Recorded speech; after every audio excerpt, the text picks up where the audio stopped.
do you connect with yourself? I'm not talking about connecting with our ego, that part of us the Buddhists call the hungry ghost, voraciously ravenous and forever bellowing with need and greed. I'm talking about connecting with our innermost self, that part of us we sometimes call our soul. Psychologists believe that our ego can be that front we present to the world.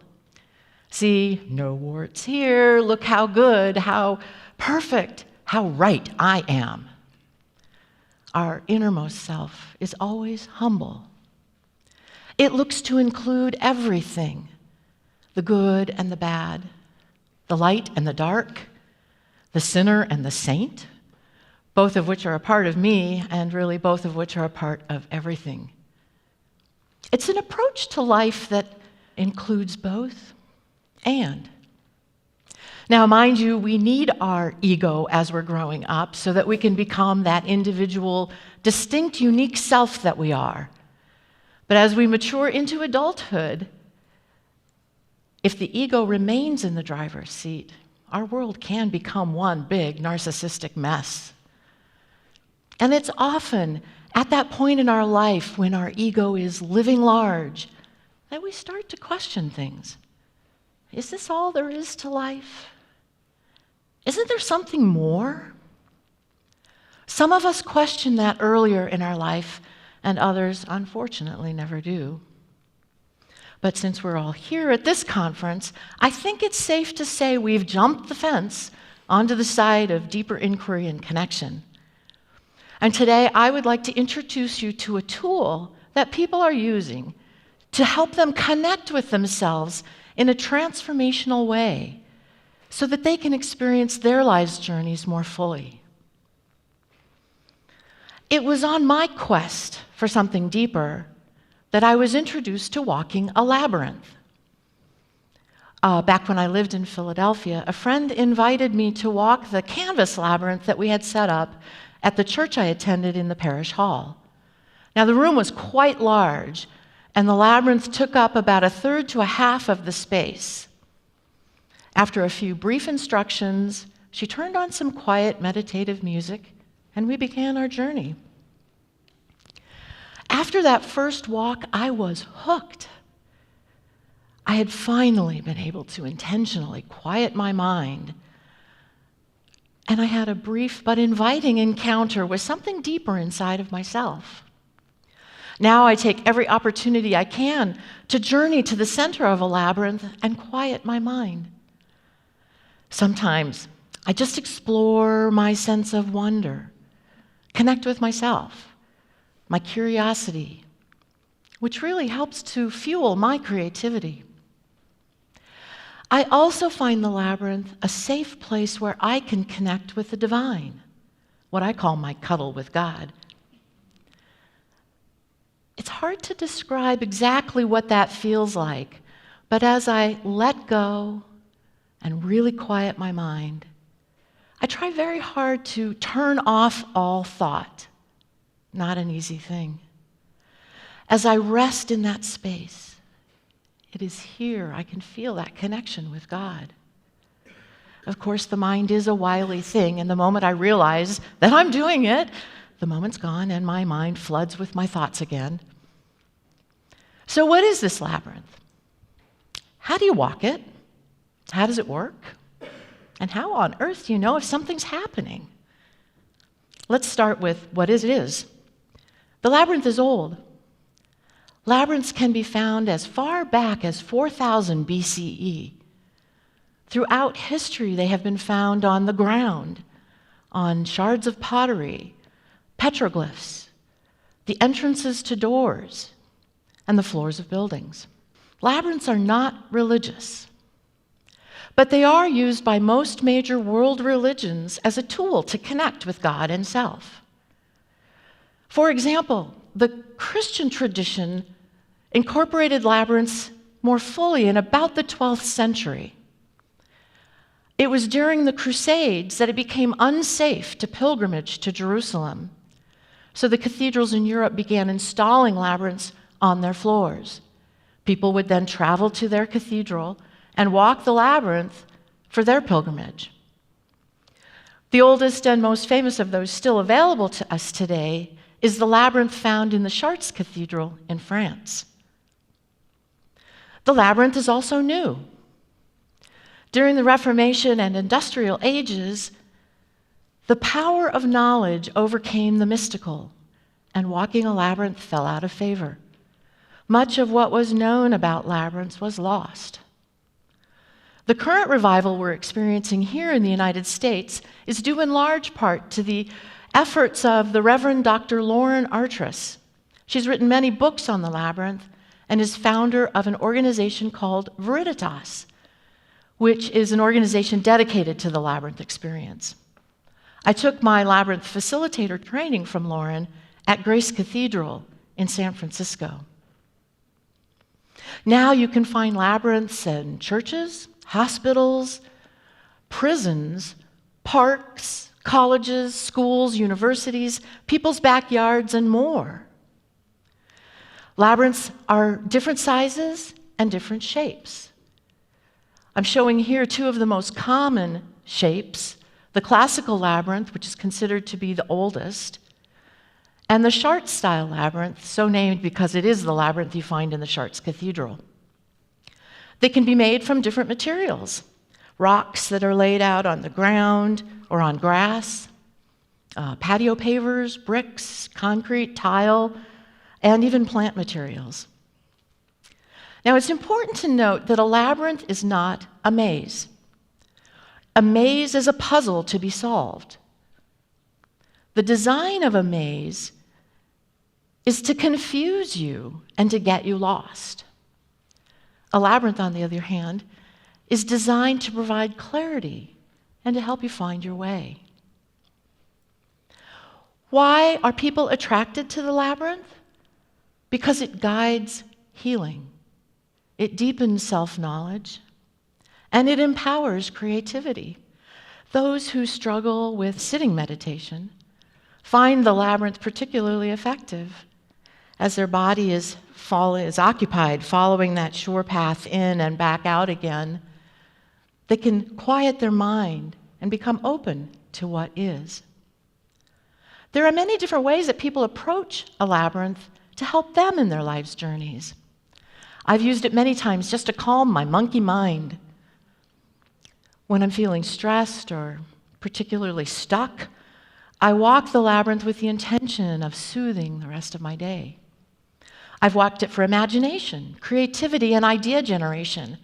And as a marketing professional, I find those inspirational aspects of the labyrinth particularly appealing when I'm trying to develop a new advertising or promotional campaign. Another very interesting aspect of the transformational power of the labyrinth is how it is being used to complement healing and healthcare. Patients and families walk the labyrinth to reinforce their intentions of healing. Doctors, nurses, and healthcare providers walk the labyrinth to relieve stress, or perhaps to find clarity before surgery or talking to those patients and families. For those who are grieving or in deep sorrow, the labyrinth provides solace and peace. The labyrinth experience is different for every person because we all bring different raw materials with us into the labyrinth. We bring our unique hopes, our dreams, our histories, and the longings of our soul. So how does a labyrinth work? A labyrinth is unicursal, which means that it is composed entirely of a single, continuous line or path. It is a shape that we find abundantly in nature. Psychologists believe this circular design symbolizes change, movement, and growth. Think of a flower petal, a nautilus shell, your brain, a peacock with its feathers fully extended, a hurricane, the solar system. From small to large, it is an archetype that transcends. The labyrinth allows for a sacred space. It is a place where two worlds flow together. The visible world can meet the invisible, the finite world, the infinite. It is often referred to as a metaphor for life's journey. It restores our equilibrium and balance and helps us reconnect our mind, our body, and our spirit. The layout and design provides a flow that allows walkers to have a solid and integrative experience. The path to the center winds in a clockwise fashion, which quiets and soothes the mind. The path back out unwinds counterclockwise, empowering and integrating the walk experience. So how do you walk a labyrinth? I happen to have one here. When you first look at a labyrinth, it can be very confusing. Where do you start? How do you follow the path? And what happens if you meet someone on the path? The outer circle always has an opening, and this is where you start. You simply follow the path, going at your own pace. Sometimes that path takes you closer to the center. Sometimes it leads you further out. Sometimes the path is short between turns.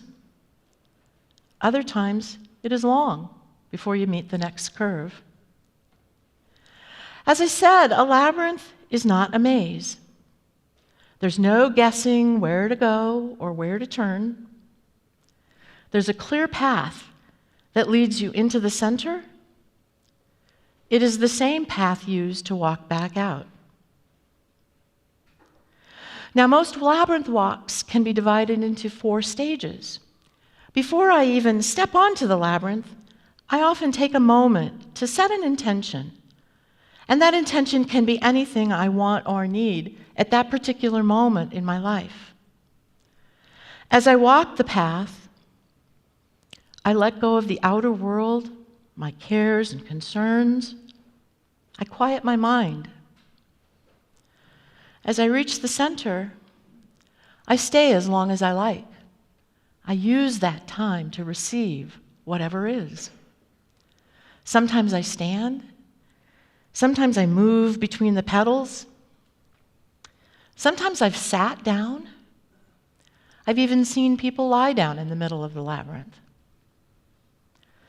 When I'm finished, I simply follow the same path back out.